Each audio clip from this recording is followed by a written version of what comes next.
Hoje farei a resenha de O Nome do Vento, por Patrick Rothfuss.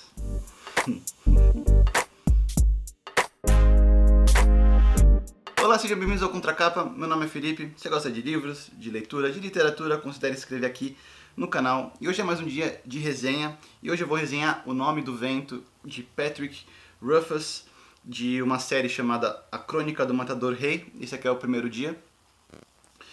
E eu tava postergando pra resenhar esse livro, porque eu acho que eu precisava de mais tempo para conseguir absorver tudo que o livro pôde me proporcionar e conseguir trazer de uma forma mastigada e tangível para vocês.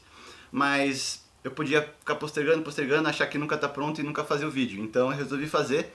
Então, O Nome do Vento foi um livro que é tateável para mim, no sentido que quando eu estava lendo ali, eu me sentia vivendo ali, então eu sentia nas páginas o frescor das estradas, dos campos em que o personagem estava ali vivendo.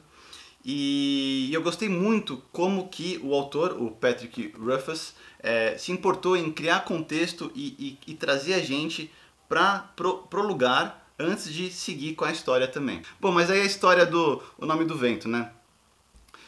Se passa em um mundo que tem um personagem, uma pessoa que já viveu muitas coisas, passou por muitas coisas, e ele meio que virou uma lenda ali nesse mundo, né? Então tá na boca de todo mundo, ninguém sabe qual que é o certo, muita gente conta a história que não necessariamente é real. E tem um cara chamado cronista, que ele viaja por esse mundo contando história das pessoas, né? Então, de pessoas importantes. Então ele vai até um reinado para contar a história de um rei X, ele vai para outro lugar contar a história de uma pessoa que passou por uma situação importante ali no universo deles.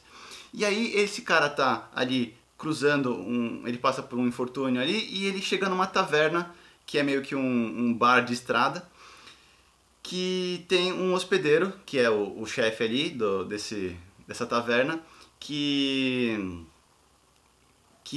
ele desconfia que seja esse cara dessas lendas. E realmente que é o Kvothe, que é o nosso protagonista do livro. Então ele consegue convencer esse cara, o Kvothe, de contar as histórias dele, e aí a partir daí o livro começa a desenrolar a história do Kvothe. O que é muito interessante desse livro é que ele é meio narrativa moldura, no sentido que começa com ali o futuro, e aí cada capítulo que entra na história do Kvothe vai para a primeira pessoa, e aí é ele contando a história dele durante todo o livro.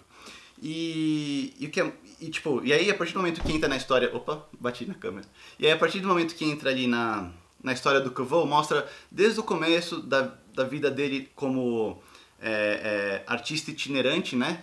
Ele vivia numa trupe ali, que vivia de cidade em cidade fazendo shows, então eles eram artistas itinerantes. E a partir de algumas coisas que acontecendo, ele começa a ter ele começa a sair desse universo de trupe itinerante e indo no objetivo dele, que é mais pra frente da história, que aí se eu contar já começa a ser spoiler. Mas eu amei esse livro. Antes de pegar esse livro pra ler, eu já sabia que o terceiro livro, né? Porque são 3 dias. O primeiro dia, o segundo dia e o terceiro dia. E cada dia que se passa não é dia na história do Kvothe, é dia do cronista escrevendo sobre a história do Kvothe. Então, um dia ele pode contar durante anos ali. Então, são 3 dias, porque o cronista precisa chegar num reinado lá, e ele só parou ali e falou, tá bom, eu tenho 3 dias, vamos escrever sua história, blá blá blá blá. Então beleza, primeiro livro, primeiro dia, segundo livro, segundo dia, e aí o terceiro livro já está mais de 10 anos para sair, e eu já sabia disso antes de começar a pegar esse livro. E o povo fala que, não, porque eu não vou começar, porque é um novo Game of Thrones, eu não vou acabar e tal. Mas eu quis pegar mesmo assim, porque eu li um pouco o começo, eu achei a escrita muito boa, achei que ia me trazer muito valor, e as histórias, elas são contadas em arcos, né? Então, por exemplo, tem um começo, meio e fim. Lógico que tem o arco da história inteira, né? Do começo ao fim, mas em cada livro tem vários começos, meios e fins. Então, por exemplo, tem quando ele fica numa cidadezinha lá, ele precisa contornar essa situação, tem começo, meio e fim. Ele precisa dinheiro, o que ele vai fazer? Tem começo, meio e fim. A construção do personagem é muito valiosa e faz parte também do todo, né? Então, o todo é feito de pequenas partes. E se as pequenas partes estão ali fechadas e coerentes, você começa a se sentir satisfeito dessas pequenas partes coerentes também. Então, quando terminou o livro, eu fiquei satisfeito com como que ele terminou. E me criou muita expectativa para o livro 2, que já está aqui, pronto para ser lido.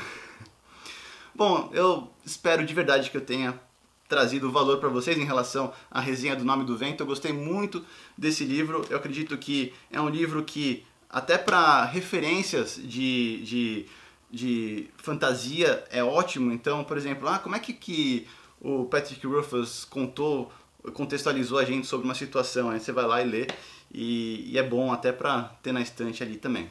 Espero que vocês tenham gostado desse vídeo, dessa resenha. Eu me estendi um pouco nessa resenha, mas espero que vocês tenham gostado de coração. Até a próxima. Tchau.